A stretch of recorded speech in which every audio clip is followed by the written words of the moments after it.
नमस्कार. यशदा इंडियामध्ये आपले स्वागत आहे. श्री वैभव लक्ष्मी व्रतकथा. एक मोठे शहर होते. त्या शहरात लाखो लोक राहत होते.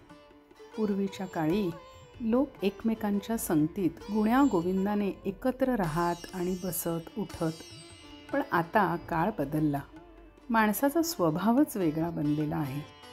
या शहरातील सगळी माणसे आपापल्या कामातच मग्न होती.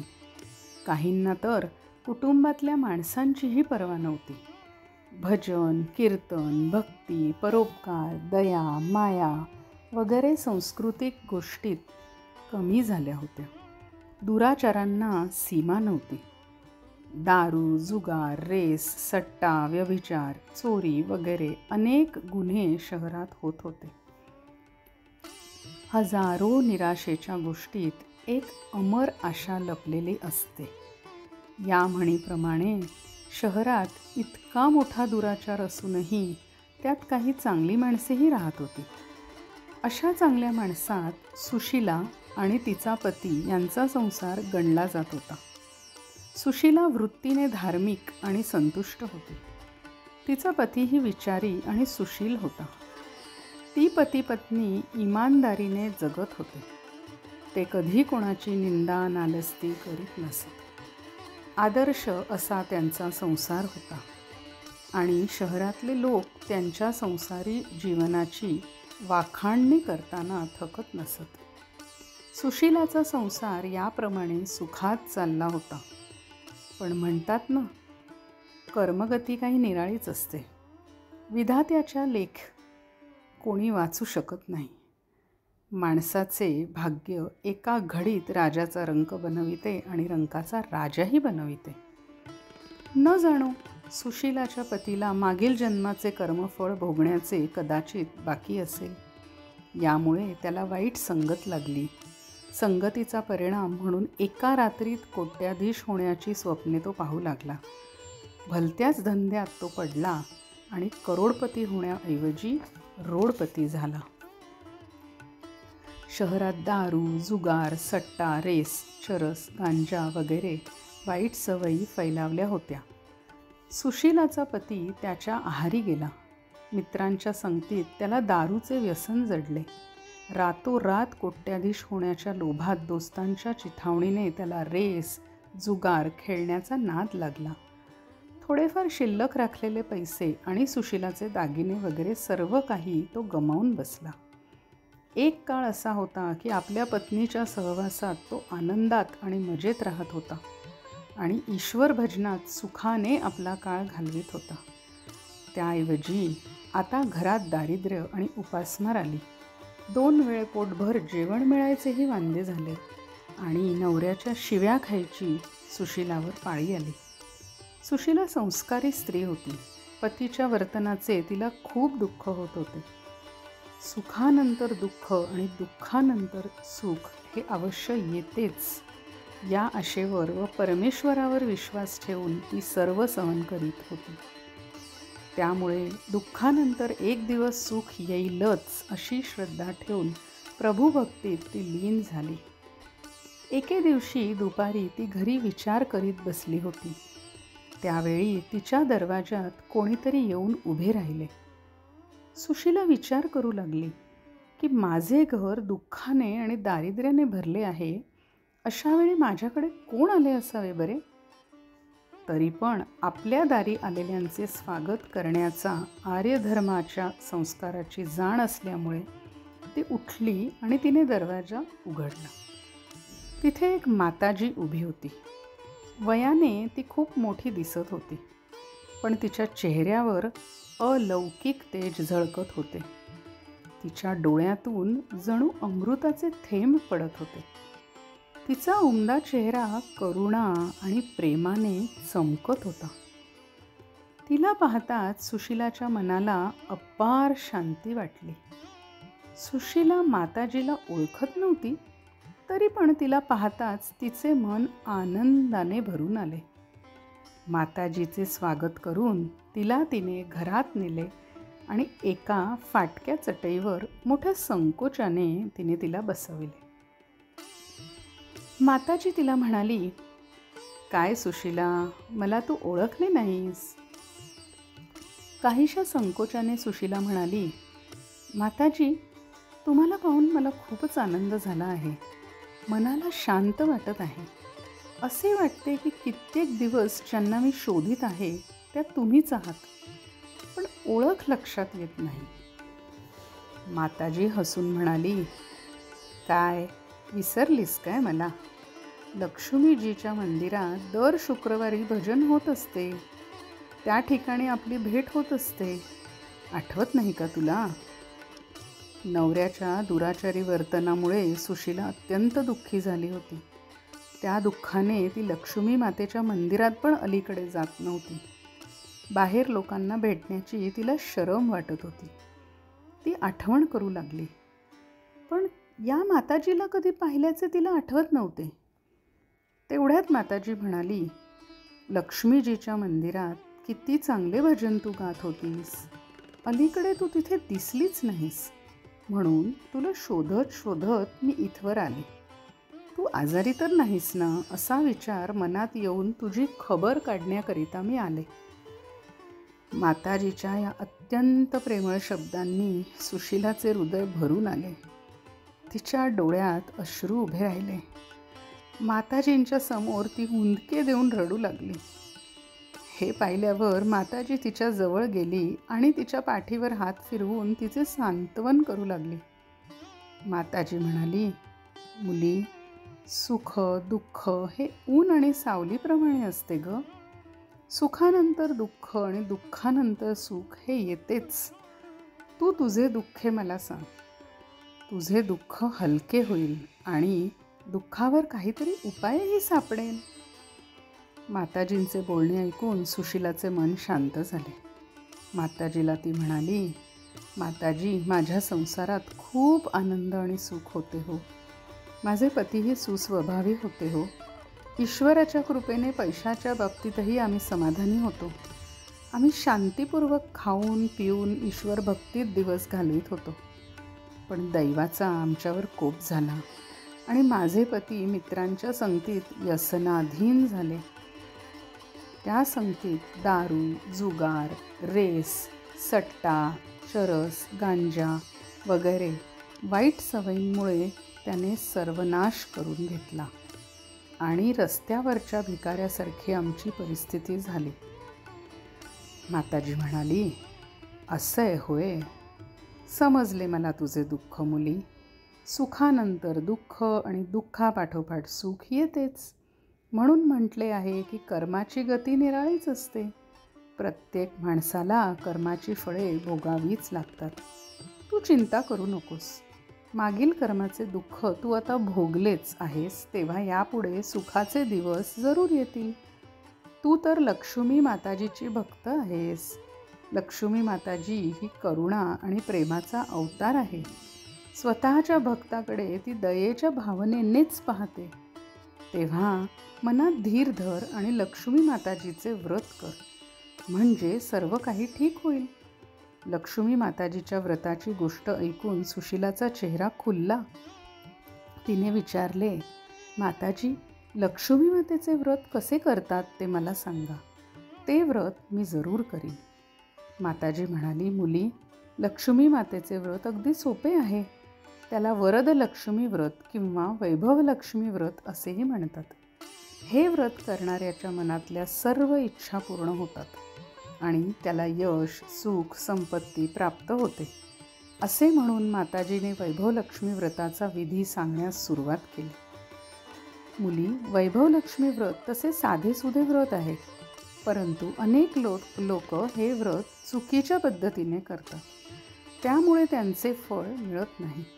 अनेक लोक सांगतात की सोन्याच्या दागिन्यांचे हळद कुंकू लावून पूजा केली की हे व्रत झाले, पण तसे नाही ग. व्रत हे नेहमी विधिपूर्वक आणि शास्त्रोक्त पद्धतीने केले की फळ मिळते. सोन्याच्या दागिन्यांची पूजा करूनच जर त्याचे फळ मिळत असते तर सगळेच आज लखपती झाले असते. खरी गोष्ट अशी आहे की सोन्याच्या दागिन्यांची विधिपूर्वक आणि शास्त्रोक्त पद्धतीने पूजा केली पाहिजे. व्रताचे उद्यापन विधीपूर्वक आणि शास्त्रोक्त पद्धतीनेच केले पाहिजे, तरच वैभवलक्ष्मी व्रताचे फळ मिळते.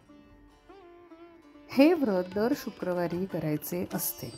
व्रत करणाऱ्याने सकाळी स्नान करून स्वच्छ कपडे घालायचे आणि मनातल्या मनात जय लक्ष्मी माता, जय लक्ष्मी माता असा जप करायचा. कोणाची निंदा करायची नाही. सायंकाळी दिवा बत्तीची वेळ हातपाय धुवून एक पाट ठेवून त्यावर पूर्वेला तोंड करून बसावे. समोर एक पाट ठेवावा.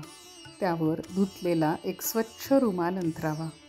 त्यावर तांदळाची लहानशी रास करावी.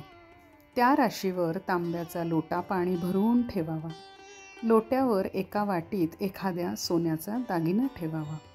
सोन्याचा दागिना नसेल तर चांदीची एखादी वस्तू ठेवावी आणि तीही नसेल तर रुपयाचे एक नाणे ठेवले तरी चालते.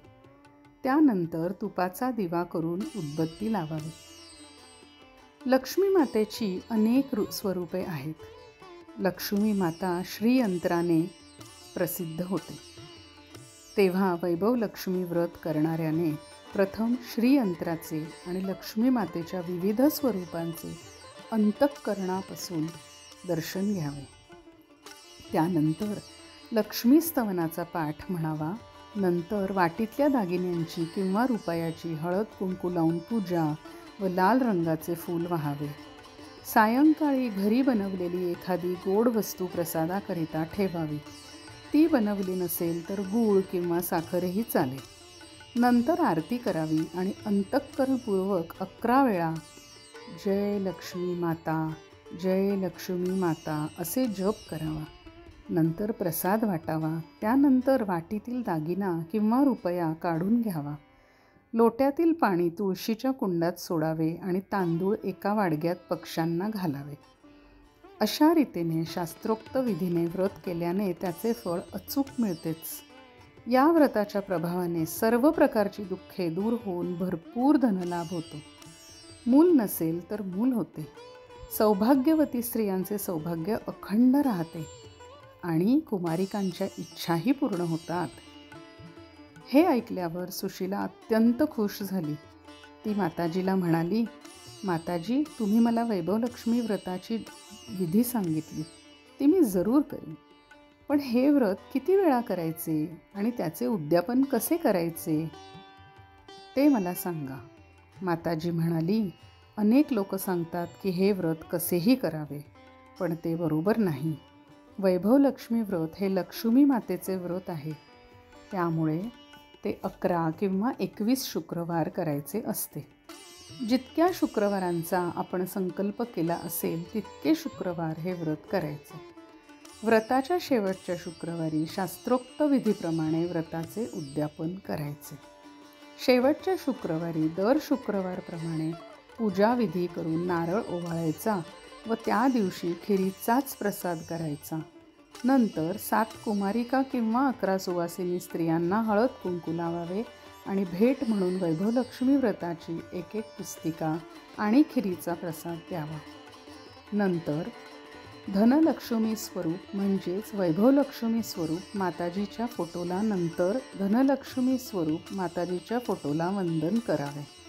लक्ष्मी मातेचे हे स्वरूप वैभव प्रदान करणारे आहे. मातेला वंदन केल्यानंतर मनोमन प्रार्थना करायची की हे माते, मी अंतःकरणपूर्वक वैभवलक्ष्मी व्रत केले आहे.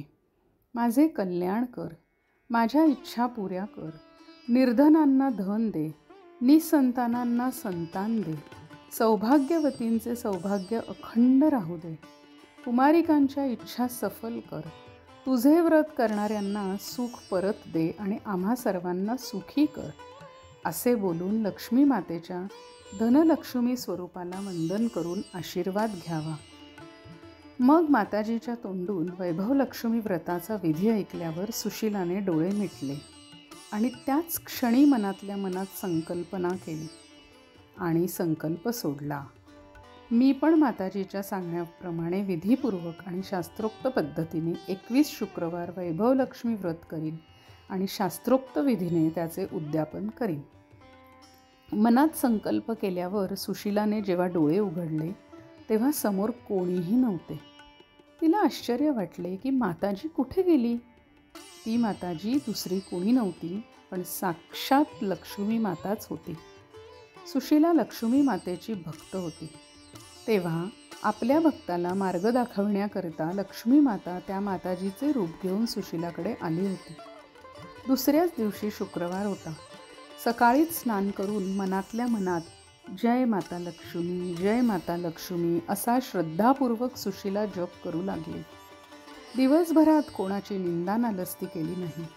संध्याकाळ होऊन दिवे लागल्यावर हातपाय धुवून सुशीला पूर्वेकडे तोंड करून बसली. पूर्वी घरात सोन्याचे दागिने पुष्कळ होते, पण वाईट संगतीच्या नादी लागून तिच्या पतीने ते सर्व गहाण टाकले होते. मात्र नाकातील चमकी शिल्लक राहिली होती. ती काढून धुवून तिने वाटीत ठेवली. समोर पाटावर रुमाल पसरून त्यावर तिने तांदळाची एक लहानशी रास केली. तिच्यावर पाणी भरलेला तांब्या लोटा ठेवला. त्यावर चमकी असलेली एक वाटी ठेवली. नंतर माताजीने जो विधी सांगितला होता त्याप्रमाणे तिने वैभवलक्ष्मी व्रत केले. घरातील गुळाचा खडा प्रसाद म्हणून ठेवला. नवरा घरी आल्यानंतर तो प्रसाद तिने त्याला दिला. त्या क्षणापासून त्याच्या स्वभावात फरक पडू लागला. त्या दिवशी पतीने तिला मारझोड केली नाही. तिला खूप आनंद वाटला. पूर्ण श्रद्धेने आणि भक्तीने सुशीलाने 21 शुक्रवार वैभवलक्ष्मी व्रत केले. 21व्या शुक्रवारी माताजीने सांगितल्याप्रमाणे व्रताचे उद्यापन करून 7 स्त्रियांना तिने वैभवलक्ष्मी व्रताची एक पुस्तिका भेट म्हणून दिली. नंतर मातेच्या धनलक्ष्मी स्वरूपातील फोटोला वंदन करून तिने मनोभावाने प्रार्थना केली की, हे माता धनलक्ष्मी, मी तुझे वैभवलक्ष्मी व्रत मनोभावाने आज पूर्ण केले आहे. हे माते, आमचे कल्याण कर, आमच्या मनातील इच्छा पूर्ण कर. निर्धनांना धन दे, निसंतानांना संतान दे, सौभाग्यवतीचे सौभाग्य अखंड राहो, कुमारिकांच्या इच्छा पूर्ण कर. तुझे व्रत करणाऱ्यांना सुख पुन्हा मिळवून दे. आम्हा सर्वांना सुखी कर. असे म्हणून लक्ष्मी मातेच्या धनलक्ष्मी स्वरूपाच्या फोटोला वंदन करून तिने डोळ्याला लावला. अशा रीतीने शास्त्रोक्त विधीपूर्वक पूर्ण श्रद्धेने सुशीलाने व्रत केले आणि तत्काळ त्याचे फळही तिला मिळाले. तिच्या पतीला जी वाईट मित्रांची संगत लागली होती ती सुटून त्याच्यात सुधारणा झाली. पुष्कळ मेहनत घेऊन तो कामधंदा करू लागला. लक्ष्मी मातेच्या वैभवलक्ष्मी व्रताच्या प्रभावाने त्याच्या अपेक्षेबाहेर त्याला नफा मिळू लागला. लवकरच त्याने गहाण ठेवलेले शिलाचे दागिने सोडवून आणले. घरात पैशाची रेलचेल झाली. तो पुन्हा धार्मिक बनला. घरात पूर्वीप्रमाणे सुख शांती आली. वैभवलक्ष्मी व्रताचा हा प्रभाव पाहून शेजारी पाजारी स्त्रियांनी शास्त्रोक्त पद्धतीने हे व्रत करण्यास सुरुवात केली. हे माता धनलक्ष्मी, तू जसे सुशीलाला फळ दिलेस तसे सर्वांना फळ दे. सर्वांच्या इच्छा पूर्ण कर. सर्वांना सुख शांती दे. जय माता धनलक्ष्मी.